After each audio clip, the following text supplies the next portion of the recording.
Yeah, interesting one here that everybody's read this at one point or another. Guinness Book of World Records, you've got them, they sit in your washroom, they sit everywhere, and you read them endlessly. And it says here, pole sitting, 399 days was the record. It's out of date now. With me is Walter Day, who's the representative editor for the Guinness Book of World Records, one of, I guess, many people, eh, Walter? Yeah, they have representatives all over the area.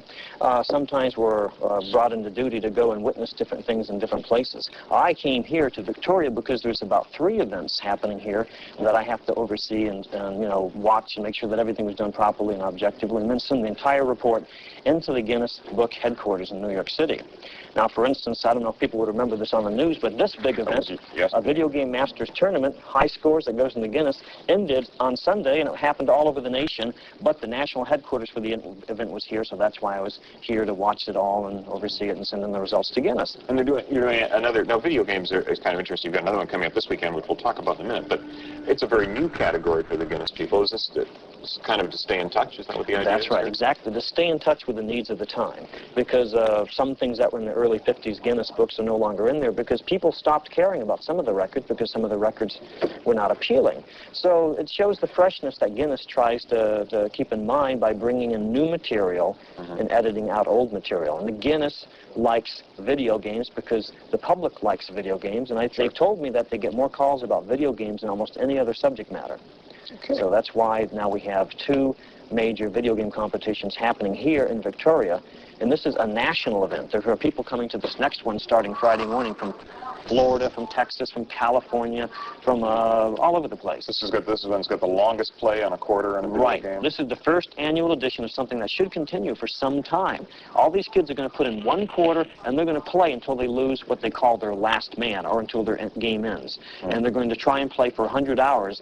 And if they do play for 100 hours, an insurance company in Southern California is going to award them $10,000. Yeah, because their wrists will be shot. Yeah, but I think I think probably going to fall asleep before their wrists go out. Yeah. Now, you must cover, I mean, we sit around here and we thought about Mark and we said, you know, it's kind of interesting, pole sitting, a little strange perhaps.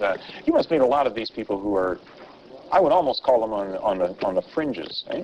Well, a lot of people want recognition, and a lot of people have different ideas how to go about getting recognition. Now, Guinness takes the posture that they want to be an unbiased third-party, you know, witnesser to everything. They don't want to cause things to happen, so they have a very low profile. But of course, the outside world makes a very big deal about Guinness, so they petition them all the time with unusual events and maybe not so unusual events. Now, video games aren't that unusual, but of course, this marathon that's starting Friday morning at Johnny Z's and here in Victoria is a little bit unusual.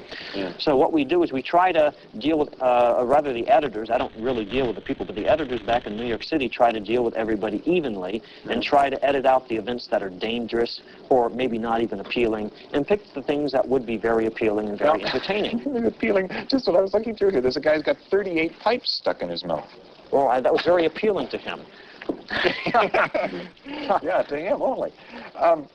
Is there a big problem with, as you say, people who try to get into this book at all costs? Oh, yeah, at all costs. We try to avoid picking up on events that are dangerous. I mean, some people stuff 1,000, bumblebees in their mouth or something ridiculous, or thousands of pins, or pierce themselves in many different ways, or do very dangerous things. And so there definitely is conscience. We definitely have a conscience, the people at Guinness in New York City, and they don't want to encourage people to endanger their lives. So that's why some things are just taboo and not encouraged. Yeah. Correct me if I'm wrong, I gather the idea behind the book was to settle barroom arguments, right? I believe that's exactly right. Back in the early 50s, you know, Guinness Stout Ale, I think it's called, wanted to put a little bit of a book together that'll kind of answer a lot of questions and show what was the superlative in certain areas of contest, and they put together a book that became very popular immediately, and then it became the Bible. Some people think it's been around for a long time. That's because of its incredible influence. It's been around only about 30 years, and already it's a legend. I mean, it's a reference book. It's the reference book.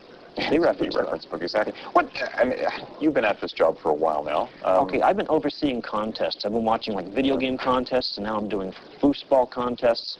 And now, of course, I'm watching people come down off of flagpoles.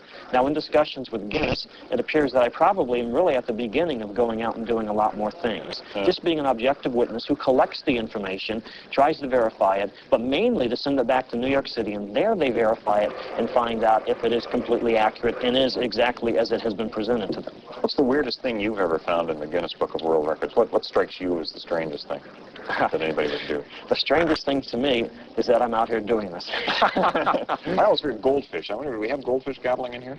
I should have looked at this. Oh, I think there's a whole area called stunts. That's the only way to really describe it. And it's probably, I haven't really noticed because things change a lot, but there probably is a goldfish swallowing thing. There used to be a goldfish swallowing thing. If we look, we might find it.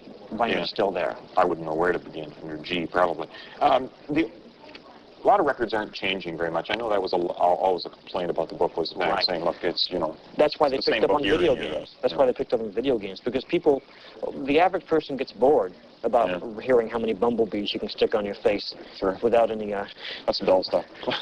Yeah, and it was interesting in the beginning, and a lot of them are still there because people do like them, but there's the need to kind of, you know, liven up the material and go on to new things. Okay. And Guinness sells a lot of books because the old stuff as well as the new stuff still is reasonably appealing. Over 50 million copies sold here. That's right.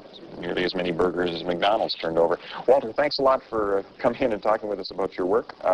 You're in town for a week overseeing a couple of events at Johnny Z's for videos and foosball players. We'll be back with more news in just a moment.